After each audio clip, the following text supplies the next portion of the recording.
Hello, everyone. Welcome back to Three Things About the Browns. I'm Stephanie Haney here with voice of the Browns, Jim Donovan. Jim, thanks for being here. Oh, I'll tell you what, it's tough to come in here today. It was a short night last night, and yet the football part of it was a long night last night. It was. Ooh, that one was tough to watch. Again, the Browns losing to the Baltimore Ravens 16-10. Let's start with your first question. A little bit of deja vu we had with Kareem Hunt Sr. making some comments about quarterback Baker Mayfield, and even more deja vu. You know, obviously we saw that with OBJ and OBJ's dad. But the question is that I have to ask you again, is Baker Mayfield hurting the team by playing hurt? I would say this, that I don't think, obviously, on your first point, I don't think he's going to be a guest at the parents' picnic. I mean, that's going to be a problem for him. That's not going well. This is so unusual. This is all new, okay? This is social media and people sounding off about that. Is he hurting the team? He is not playing well. And I don't think you can put it all on injuries. He's not having a good year. He had a good rookie year. He had a bad second year. He had a great year last year. Looks like he's having a bad year. We're catching him on a bad season. So I think when you add in the injuries, I think it's a problem. So as you take a look at the landscape right now, it's a bad season. It's a bad time to have a bad season contractually for him as he looks for that big deal. For the team right now, I would say yes, they are not getting enough plays and good plays and productive plays from their quarterback. Well, we'll see what happens. We know head coach Kevin Stefanski says he's going to stick with Baker, at least for now. So we'll see what happens. Boy, I would want Kevin Stefanski in my corner. He is a loyal guy. He sure is. All right, let's talk about what has been the Browns' go-to this season, the running game. We saw some departure from that yesterday with Nick Chubb.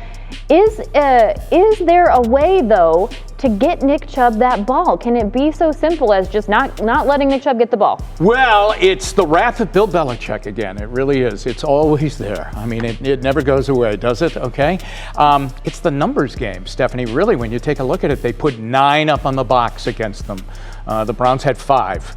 9 on 5, it's hard to find a little bit of a crease there. There are different ways you can do it. The screen game might have been one way to do it. A draw might have been one way to do it. But just to sail him, and he's a very talented guy, but just to keep sending him into a brick wall that was dressed in black last night, being Ravens defenders, the numbers game is really bothering them. And a couple of weeks ago, it was the same thing against the Patriots. So teams have found a way to slow down and really eliminate this running game if you stop the run and commit to stopping the run against the Browns. And if you do it with big numbers of guys up on the front, you beat the Browns. That's what we've been seeing. Hopefully we see something different moving forward here. I have to ask you this question, too, about the penalties. Every time I see this happen, I think to myself, look, I know I have a job to do, and sometimes I make mistakes on my job, too. But how, in the NFL, do you wind up with too many men on the field? Yeah, that was really troubling. And it lends some credence to the thought on this Monday that a lot of people are saying to Kevin Stefanski, hey, you're the head coach of the team. So you're the CEO of the team. You're in charge of more than just the offense, okay? He's a great guy, and he really empowers all of the guys on his staff. But it might be time to really lay down the law and take charge of that sideline, okay? And that's a problem that really goes along with losing football teams. And the Browns are at 500 right now, but that is simply unacceptable. So maybe it's time to take a little bit off of his plate, i.e. the play calling, and just run the football team. Run the football team top to bottom. And I think maybe things would run more like a well-oiled machine rather than last night, because that was atrocious. I think the theme of today is deja vu, because this is harkening back to the conversations about Freddie Kitchens and the play calling and should he give up those responsibilities. Yeah, there's a lot of sameness to it. You're right. All right. Well, let's talk about a positive. Myles Garrett had a great game. He, had an incredible, he got another sack in there, and he's having a good time. Clearly having a good time, though. He congratulated Lamar Jackson after that one play, and it was a good play. It did. But what should Browns fans think about that? I'm okay with that after the game. I think during the game, I'm not okay with that. And again, Myles is a different guy that walks to his own beat. There's no doubt about it. And there have been a lot of beats. Okay? I mean, there was the helmet incident a couple of years ago, the unsportsmanlike Myles Garrett. Now we're seeing really, this type of player.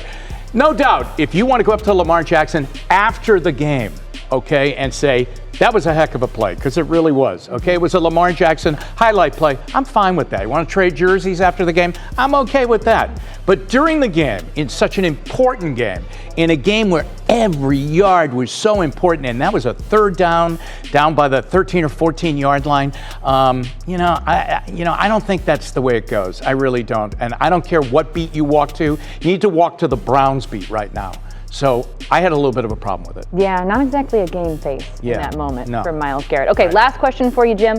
We are looking at right now, the Browns are 500. They're 6-6. They're last in the AFC North, though. But being 500 feels like maybe that's a little deceiving. Is this a good time for the bye week? Where do we go from here? Yeah, I think a good time for the bye week would have been probably 3 weeks ago. So this is tough on them, considering all the injuries and everything they're going through, trying to get guys healthy. And some guys come back, like Conklin came back last night, and then he goes out again, and he's lost for the year. So it's been a problem for them, and you're going to have to learn from that how to handle it if you end up with a late bye week.